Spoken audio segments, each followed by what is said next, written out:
Good morning students. आज हम fair play lesson को फिर से कंटिन्यू करेंगे। फर्स्ट क्वेश्चन देखते हैं यहाँ पे। Has your best friend ever done something you thought was wrong? क्या आपके बेस्ट फ्रेंड ने कभी कुछ ऐसा किया है जो गलत हो? यस, मेरी एक फ्रेंड थी, उसने वो कभी भी होमवर्क करके नहीं लाती थी। Did your friend try to correct herself after your suggestion? क्या आपने उसको कुछ सजेस्ट किया और क्या उसने सजेशन पर अप्लाई किया? यस, हाँ, उसने अप्लाई किया था। What changed after your suggestion to your friend? जब आपने सजेस्ट किया तो उसमें क्या चेंज देखने को मिला? तो यहाँ पर मैंने आंसर लिखा है, she always completed her homework. उसके बाद से उसने अपना होमवर्क कंप्लीट करना स्टार्ट कर दिया था, क्योंकि मैंने उसे समझाया था कि बेटा होमवर्क, मतलब मैंने अपनी फ्रेंड को समझाया था कि होमवर्क करना बहुत ज़रूरी है, इससे हमारी ही प्रैक्टिस होती है। जो हम करते हैं, हमें प्रैक्टिस करके ये पता चल जाता है कि ये जो काम है ये कैसे होना है। होमवर्क से हमें चीज़ें जानने को मिलती हैं, समझने को मिलती हैं, दोबारा से रिवाइज़ करने को मिलती हैं। तो होमवर्क से हमारा ही बेनिफिट होता है। ठीक है, तो इस तरीके से फिर उसने होमवर्क करना स्टार्ट कर दिया था, नहीं तो वो पहले बिल्कुल भी होमवर्क नहीं करती थी। और जब भी मैडम जो कॉपी मांगती थी होमवर्क देखने के लिए, तो या तो वो छुट्टी कर लेती थी उस दिन, या फिर झूठ बोल देती थी, जो कि मुझे बिल्कुल पसंद नहीं था।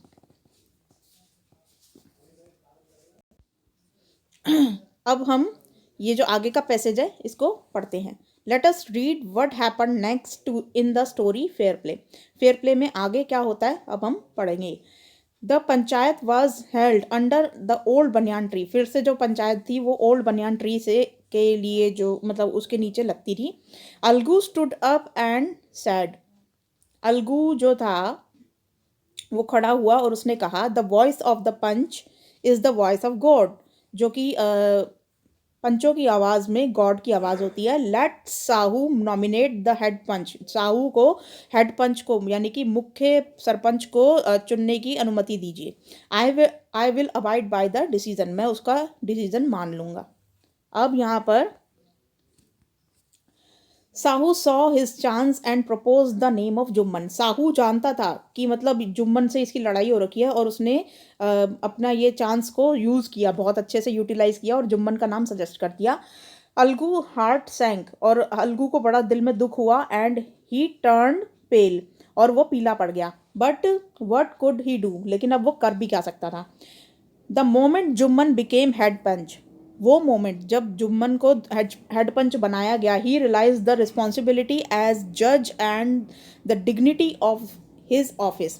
और तब जुम्मन को ये अपनी रिस्पॉन्सिबिलिटी, यानी कि अपनी जिम्मेदारियों का एहसास हुआ, और उस पद की महिमा समझ में आई, उसका महत्व समझ में आया उस पद का जिस पे वो बैठा था, मुख्य सरपंच के पद पे। Could he seated in that place have his revenge now? क्या अब वो ये मन में सोचता है, जो जुम्मन है, कि क्या वो ऐसी सीट पर बैठकर अपने बदले के बारे में सोच सकता है अब? ही थॉट एंड थॉट, वो सोचता ही रहा इस बारे में। No, he must not allowed his personal feelings to come in the way of speaking the truth and doing justice. वो न्याय और सच्चाई के सामने अपनी फीलिंग्स को स्थान नहीं दे सकता ऐसे पद पे बैठ के। Both Alagu and Sahu stated their cases. अब जो अलगू और साहू है वो अपने अपने बखान करते हैं कि क्या केस था।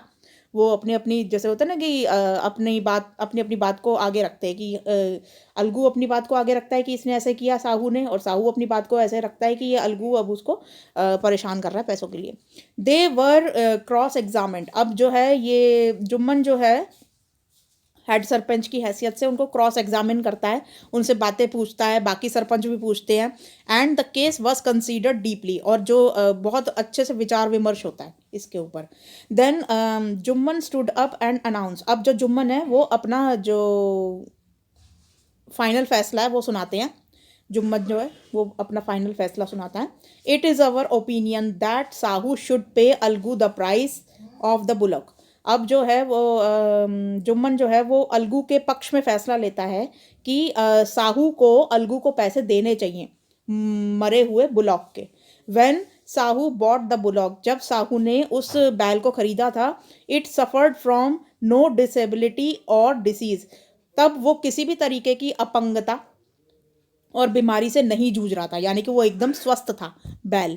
The death of bullock was unfortunate, जो बैल की डेथ हुई है वो दुर्भाग्यवश हुई है, इसमें अलगू का बिल्कुल भी कोई दोष नहीं है। Algu could not contain his feelings, और तब अलगू जो था वो मतलब उसको बड़ा आश्चर्य हुआ, और वो बिल्कुल भी मतलब इस चीज़ को बड़ी उत्तेजना से अब वो खड़ा होकर क्या बोलता है, वो अपनी फीलिंग्स को अपने मन में नहीं रख पाया, और उसने खड़े होकर बोला, he stood up and said loudly over and over again, और वो खड़ा हुआ पंचायत में और उसने बार बार एक ही बात दोहराई, विक्ट्री टू द पंचायत, ये पंचायत की जीत है, विक्ट्री टू द पंचायत, ये पंचायत की जीत है। दिस इज जस्टिस, यही न्याय है। God lives in the voice of the panch, जो गॉड है वो हमेशा ही पंचों की आवाज़ में रहते हैं। गॉड जो है वो हमेशा ही पंचों की आवाज़ में रहते हैं। तो यहाँ पे सून आफ्टर, उसके बाद क्या हुआ, जुम्मन केम टू अलगू, अब जो जुम्मन है वो अलगू के पास आता है। एम्ब्रेस्ड हिम एंड सेड, और उसको गले लगा के कहता है, एम्ब्रेस्ड का मतलब होता है गले लगाना। तो since the last panchayat I had become your enemy, पिछली पंचायत में मैं तुम्हारा दुश्मन बन गया था।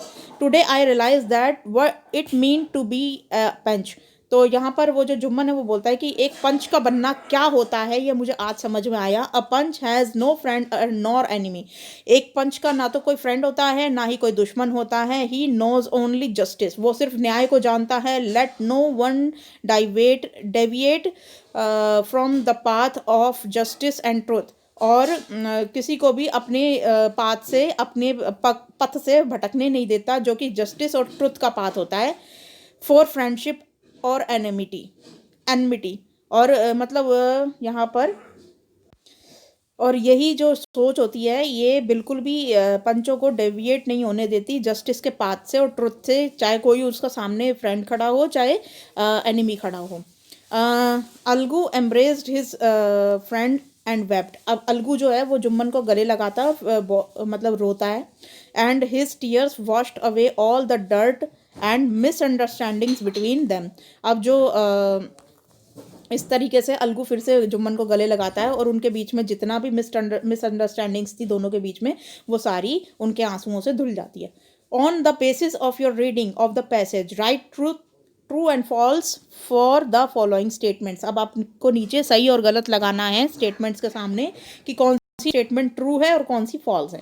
तो फर्स्ट देखो यहाँ पर, Sahu saw his chance and proposed the name of Jumman as the head punch, तो यहाँ पर हमने ऊपर पढ़ा था कि साहू ने अपना चांस लिया और उसने जुम्मन को एज अ हेड पंच बना दिया था, तो ये वाकई में हुआ था, तो यहाँ पर आ जाएगा ट्रू, TRUE,